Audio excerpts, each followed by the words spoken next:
Esta é talvez a forma mais moderna e insidiosa de crueldade. Uma crueldade que não precisa de paixão ou de ódio, apenas de obediência, de conformidade e de ausência de pensamento crítico.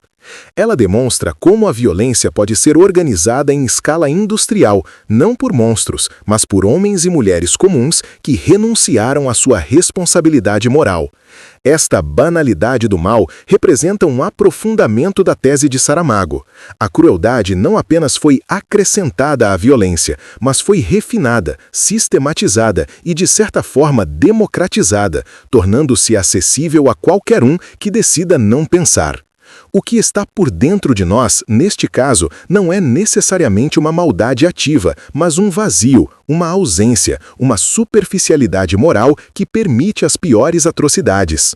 Michel Foucault, por sua vez, nos oferece uma análise do poder que revela formas ainda mais sutis e difusas de crueldade, entranhadas nas próprias instituições que consideramos progressistas.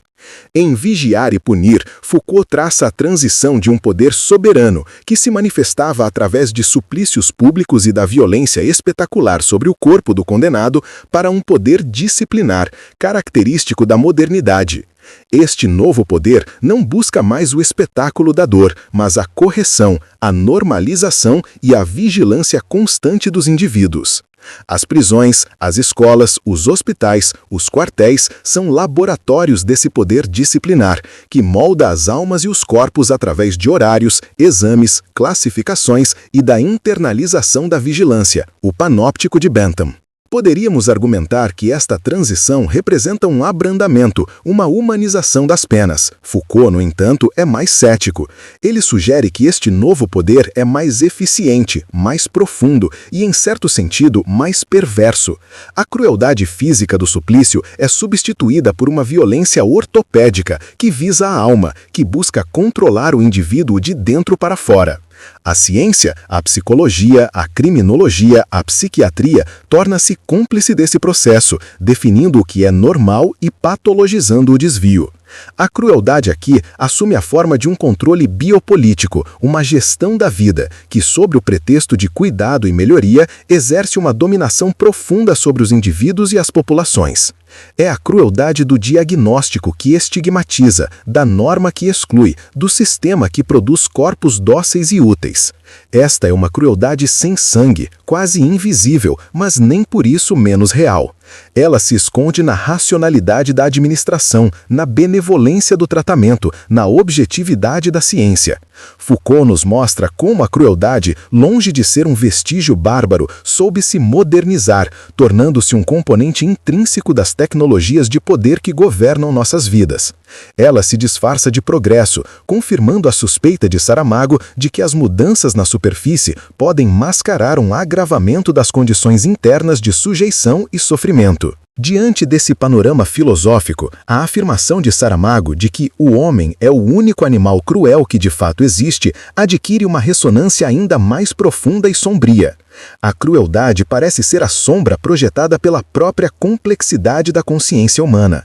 É a nossa capacidade de reflexão, de imaginação, de nos colocarmos no lugar do outro, a base da empatia, que paradoxalmente nos permite também calcular e saborear o seu sofrimento. O animal age, o homem representa. Ele pode antecipar a dor, prolongá-la, refiná-la, dar-lhe um significado. A crueldade exige um tipo de inteligência e de autoconsciência que parece ausente no restante do reino animal. Ela é o fruto perverso da mesma árvore que nos deu a arte, a filosofia e a ciência.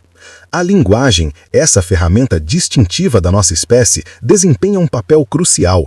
É através da linguagem que justificamos a crueldade, que a transformamos em justiça, em pureza, em necessidade histórica. É através da linguagem que desumanizamos o outro, transformando-o num objeto sobre o qual a violência pode ser exercida sem remorso.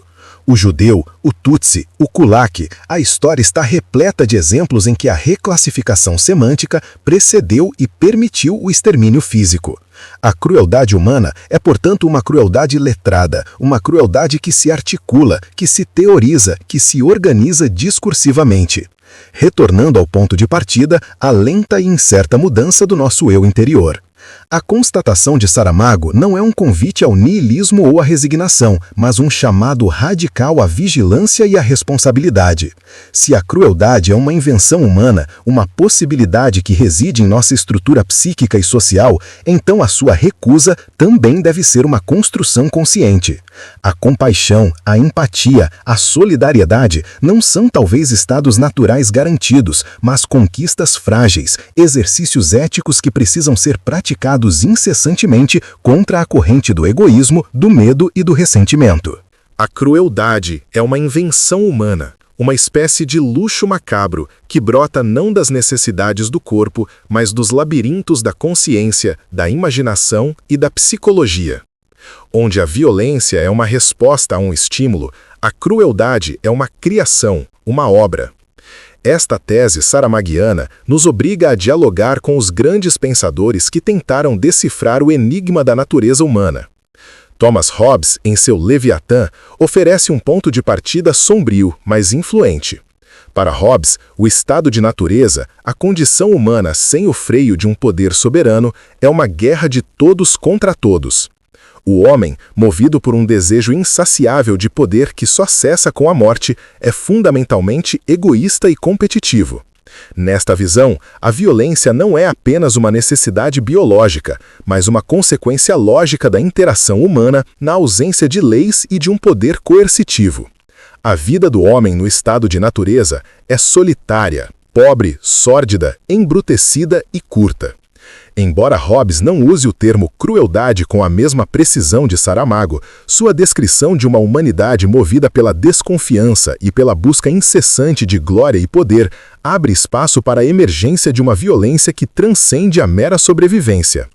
A violência hobbesiana é um cálculo racional para autopreservação e ganho, mas nela já se pode vislumbrar o germe da crueldade, na medida em que o sofrimento alheio se torna um meio aceitável para a consecução dos próprios fins.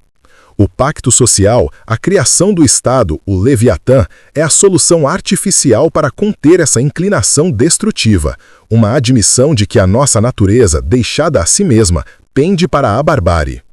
Em flagrante contraste, Jean-Jacques Rousseau apresenta uma narrativa diametralmente oposta.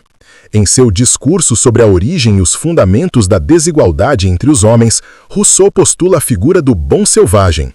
O homem em seu estado natural original não seria o lobo do homem de Hobbes, mas um ser solitário, simples, movido por dois princípios anteriores à razão: o amor de si, um instinto de autopreservação, e a piedade, uma repugnância inata em ver seu semelhante. A violência para o homem natural de Rousseau seria rara e limitada, a crueldade seria-lhe completamente estranha. Então, de onde ela surge? Rousseau aponta para a sociedade, para o surgimento da propriedade privada, da comparação social e da consequente corrupção dos costumes. A vida em sociedade acende a vaidade, a inveja, o desprezo e a vergonha. O amor de si degenera em amor próprio, um sentimento relativo e artificial que nos leva a desejar estar acima dos outros e a nos alegrarmos com seu infortúnio. É a civilização, paradoxalmente, que nos ensina a ser cruéis.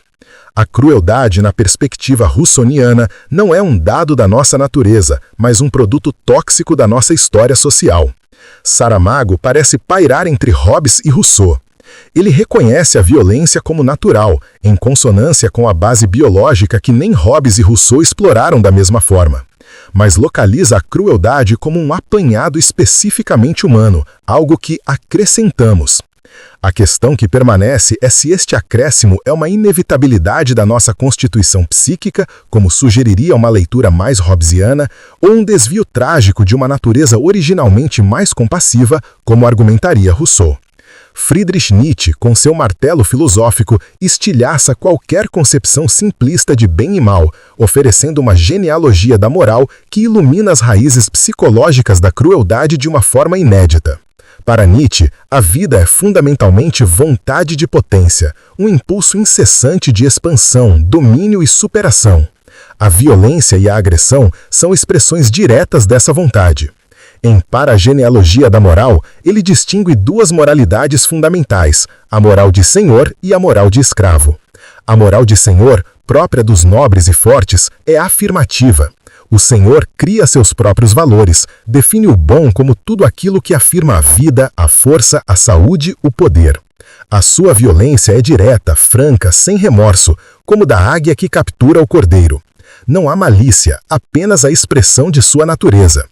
A crueldade, no sentido mais refinado e psicológico que Saramago parece evocar, surge com a moral de escravo.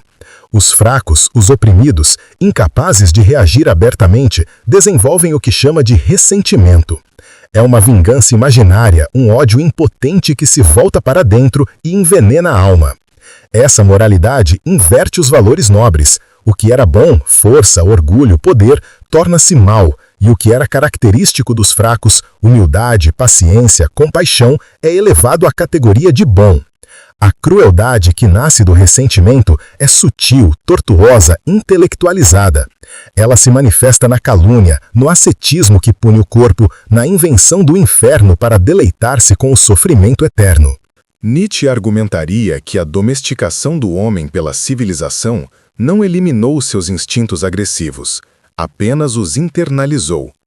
O homem civilizado, incapaz de descarregar sua vontade de potência externamente, volta-a contra si mesmo, criando a má consciência, o sentimento de culpa e novas e sofisticadas formas de crueldade. Fazer sofrer torna-se uma festa.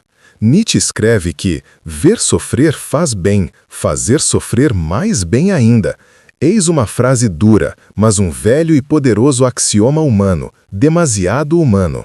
Ele via na punição, nos festivais públicos de tortura e execução, não apenas um meio de dissuasão, mas uma celebração, uma forma de compensação para os credores, a sociedade, que se deleitavam com o sofrimento do devedor, o criminoso.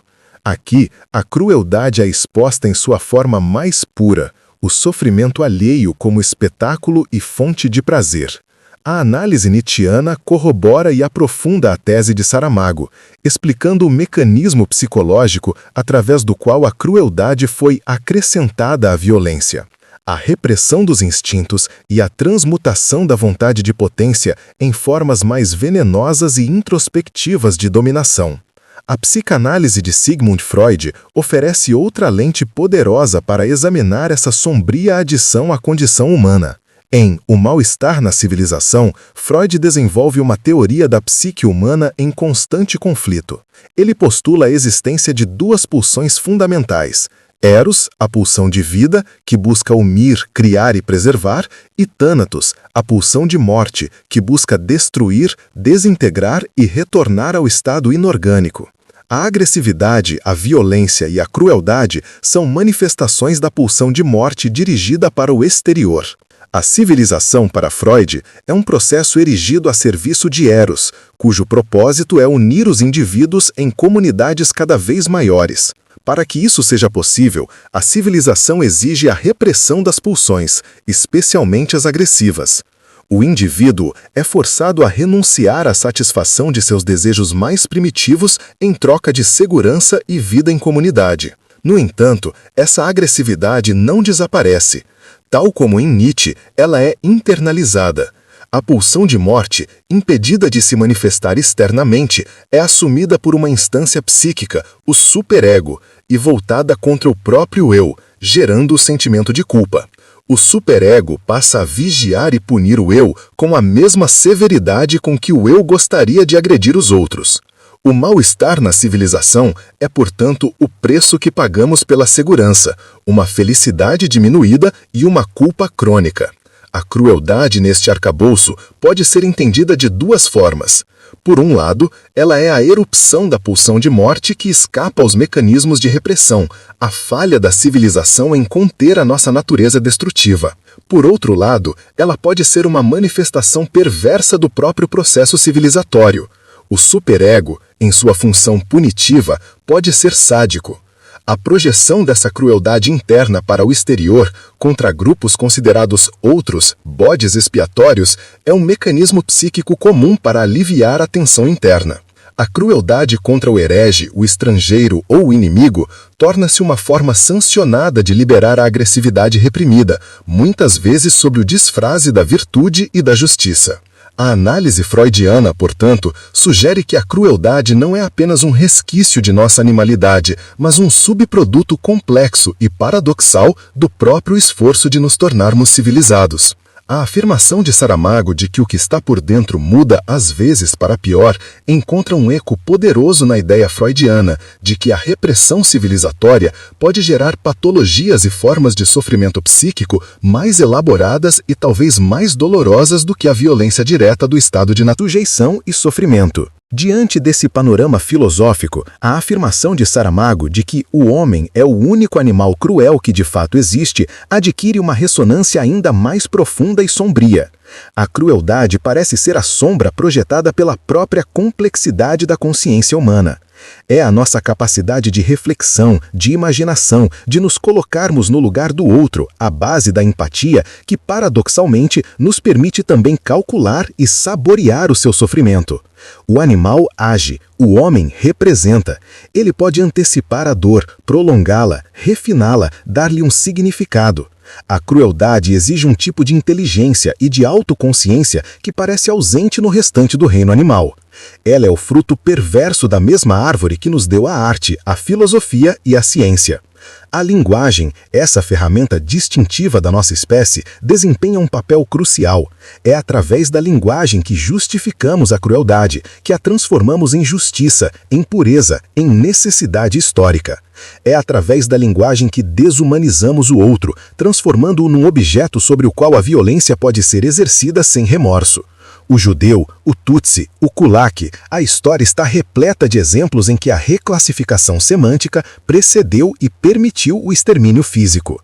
A crueldade humana é, portanto, uma crueldade letrada, uma crueldade que se articula, que se teoriza, que se organiza discursivamente. Retornando ao ponto de partida, a lenta e incerta mudança do nosso eu interior. A constatação de Saramago não é um convite ao niilismo ou à resignação, mas um chamado radical à vigilância e à responsabilidade. Se a crueldade é uma invenção humana, uma possibilidade que reside em nossa estrutura psíquica e social, então a sua recusa também deve ser uma construção consciente. A compaixão, a empatia, a solidariedade não são talvez estados naturais garantidos, mas conquistas frágeis, exercícios éticos que precisam ser praticados incessantemente contra a corrente do egoísmo, do medo e do ressentimento. A lentidão da mudança interior significa que não há soluções fáceis. Não há revoluções que possam, por decreto, extirpar a crueldade da alma humana. A transformação é individual e coletiva.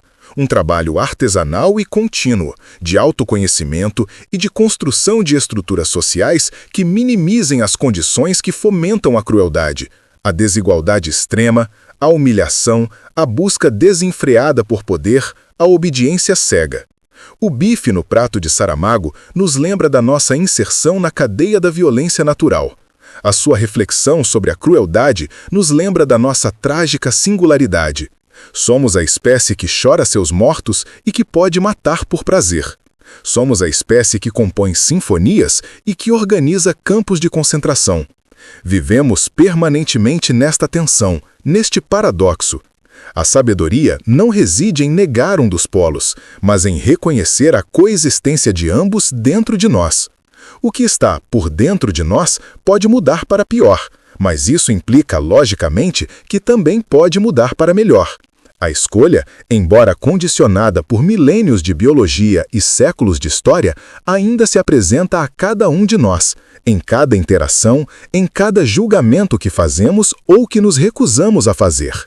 O legado do pensamento de Saramago e dos filósofos que dialogam com ele é este. A crueldade é o nosso problema mais íntimo e mais humano, e enfrentá-lo exige a coragem de olhar para o abismo que carregamos dentro de nós sem a ilusão de que as mudanças na superfície nos salvarão de nós mesmos. A verdadeira evolução, a única que importa, é a que ainda reluta em acontecer no silêncio do coração humano.